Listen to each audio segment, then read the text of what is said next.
And the topic of our today's briefing is the current situation and renewal of police operations in Makariv and Irpin, and operations of national police units in Kyiv province, and evacuation of peaceful civilians. Our next speaker will be at 2 p.m. She will be the parliament member, Maria Mezentseva, and we'll discuss with Maria war crimes against women and children. Again, very relevant topic, so you're welcome. And at 3 p.m. we'll have speaker of the Ministry of Defense of Ukraine, Colonel Alexander Matuzyanek. He will tell us about the current situation on front line. Maxim, you're welcome. Good afternoon. Thank you for this opportunity for me to speak here, to share the information that we now have about Kyiv Oblast, Kyiv province. I'd like to emphasize that currently there is still shelling every day, and in the last day we have had almost 100 reports from civilians about such events, and police in Kyiv province continues to operate in high alert mode and provide police services and perform its duties, which are not only about evacuation, but about assisting the citizens. It starts with humanitarian assistance, support for local self-government, and for lay people, usual people who approach us. I'd like to say that since the beginning of military hostilities, police in Kyiv province has got more than 3,000 reports, and we respond to all of them, and we continue to register criminal offenses committed by foreign troops in the territory of Ukraine.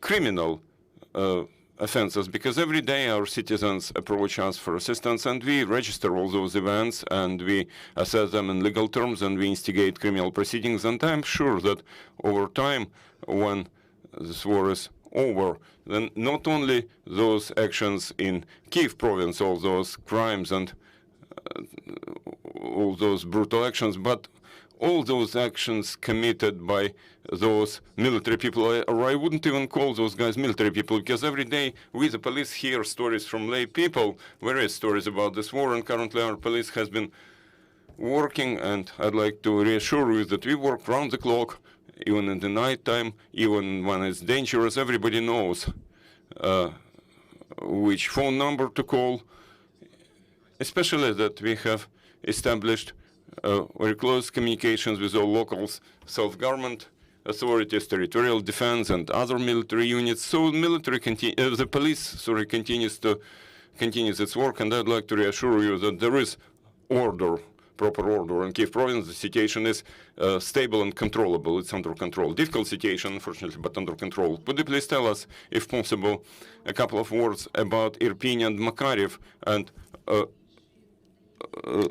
what about evacuation? Do you manage to evacuate more people? Are there any problems with evacuation? Thank you for this question. Of course, there are problems with each and every evacuation event. We have to understand that it's not only something that the national police is doing, but it's about our cooperation with the state emergency service. They heroically perform their duties and evacuate people. Same way, similar way, local self-government authorities do make every effort to evacuate people, to provide them with humanitarian assistance. People need it in those territories where there is no assistance. And generally, for almost 2 weeks, we have been working almost practically non-stop, and we carry people to safe places. We know that such evacuation is taking place in Brovary district. Before that, it was done in Bucha district, and almost all across Kyiv province, where we have those combat hostilities, combat actions. And there are difficulties, first of all, about transportation, about roads. Second, it's about military hostilities, war hostilities. And every time people risk their lives, especially our people from state emergency service, drivers, lay drivers, I'd like to say to thank drivers, because they're heroes. And we understand that many roads are in bad condition here, and we understand that there are mines and everything. And there are some failures, of course, because there is shelling from time to time, and all citizens have, of course, been eagerly waiting for our buses, waiting evacuation, but it does not always succeed. But generally, evacuation is carried out almost every day, and we try to do it in the shortest time frame possible and provide medical care to people whom we evacuate. And basically, there is information we get from citizens. It's not only about evacuation, but about all stories we hear, and it's about brutal crimes against innocent civilians. You know, it has no justification. No civilized person would be able to understand it. How can it happen in our time? How can it happen? Not to mention theft, because theft happens every day, and virtually every person who evacuates, people leave some. Russians steal some things from people. Usual things, but these are usual things for us. For somebody, it's precious: mobile phones, vehicles, and so on. And unfortunately, it's all accompanied by violence, by brutality, and even killings sometimes. It's very important. I would not even call those Russian people military people. They are not military. They're just murderers. They try to somehow use this local population to feel stronger. Unfortunately, it happens. Also, we provide people with medical care, and we evacuate them to safe areas in our province and generally our country. I'd like to say that we have been fully supported not only by local self-government authorities, but also law enforcement agencies have been supported by usual citizens in various regions. And that's about heroic actions by all our citizens. People do respond, and people provide accommodation, and that's what we happen every day. And I would like to thank everybody for this understanding. Thank you, Maxim. We have all read some news from Ms. Prosecutor General about the first criminal case about rape. Could you please cover it a bit? As far as I understand, that's you, the police, who started this criminal case. Yes, indeed, there has been this criminal investigation, criminal proceedings. We have identified the person who committed this crime, this brutal crime, and we notified that person of the suspicion in absentia, and of course we understand that we have to carry out a number of investigative activities. But about this brutal crime, yes, it did happen, and it has been registered and documented by our officers in Kyiv province, and we have registered this criminal case.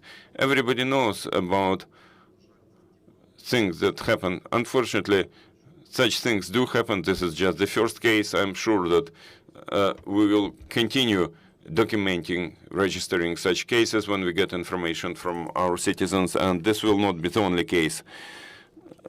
About these criminal proceedings, yes, it was initiated by the Kyiv province police staff. Our officers use information we get from messengers, from mass media, from all sources, and we have this criminal case. Thank you, Maxim. Dear journalists, you're welcome to ask your questions. If any, you're welcome.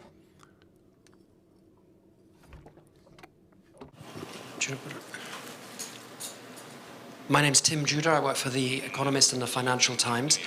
I'd like to ask you about the confusion about what's happening in Makariv, because, as you know, the Ministry of Defense said that Russian forces have been pushed back and the flag was flying again in Makariv. I tried to go yesterday but couldn't get in because of the fighting. But I talked to the mayor, and the mayor said at the end of February... Do you want me to repeat? Do you want me to repeat? Okay. So I've now lost my train of thought.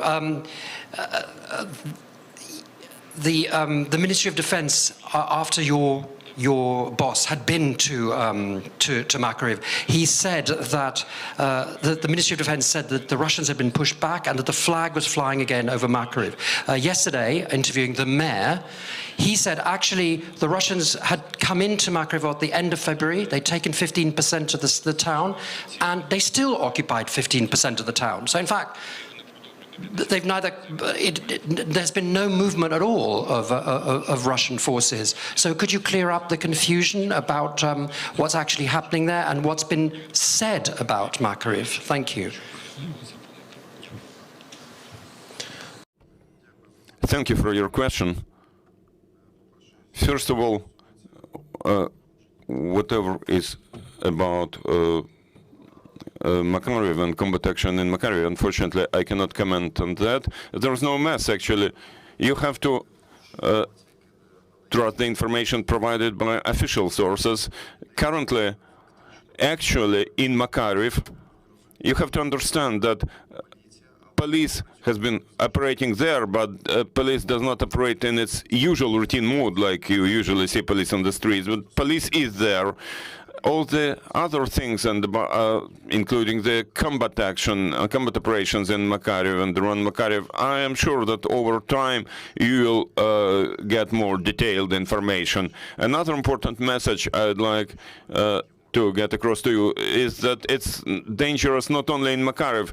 You should not treat it like this, okay, we liberated Makariv and so it's safe now. You know, combat action, combat operations continue, and it is dangerous, and it is dangerous not only for the civilians, also those people whom we evacuated from Makariv itself, but it's also dangerous for those people who try to get there. So I would like to emphasize again that all those movements in that territory, whatever information you get, they should be coordinated. It's first of all about safety, safety above all. I just want to point out that official sources are saying things that are contradicting each other. Okay? That's the point, that's the question.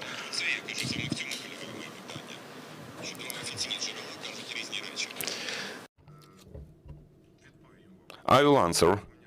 You have to understand that the situation may change every 5 minutes. You have to understand that the information provided is provided in the amount it should be provided, no more than that. You have to understand that in the same way, you know, there that this information you get from official sources, but others hear it, including our enemies. So I would not like to comment on that situation and to discuss contradictory and whatever. That's war. The combat actions are still there. It's not about contradictions. It's about the citizens being there in Makariv and about their safety and security and about safety of people who try to get there. So, you know, that's not the question we have to discuss now. Most importantly, police is present there, I would like to emphasize. Most importantly, all local self-government authorities and local military and provincial military administration is aware of all those problems in that district, and everybody makes every effort to maintain peace and make it as much as possible for those people staying there. Thank you. Thank you. Any more questions? I'm Zbigniew Parafinovich from Dziennik Gazety Prawnej Poland. Could you please tell us in details what happened yesterday in Warszawski residential block? What happened? What happened about the killing, the death of that Russian journalist, Oksana Baulina? From which direction was the shelling? From which weapons? More details. Maybe I will come in, I'll jump in. We see the deputy head of police of Kyiv province. It's not exactly his competence. Maybe you will be able to say something, Maxim, but I understand that it's a different area, different territory of responsibilities.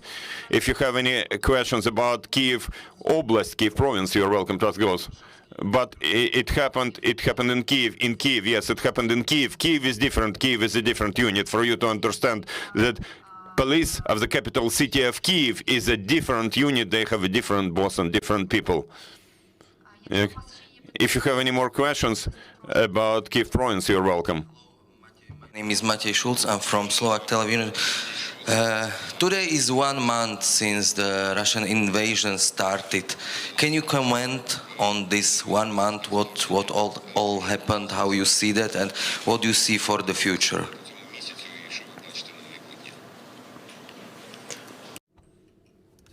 Thank you for your question. I'll answer briefly.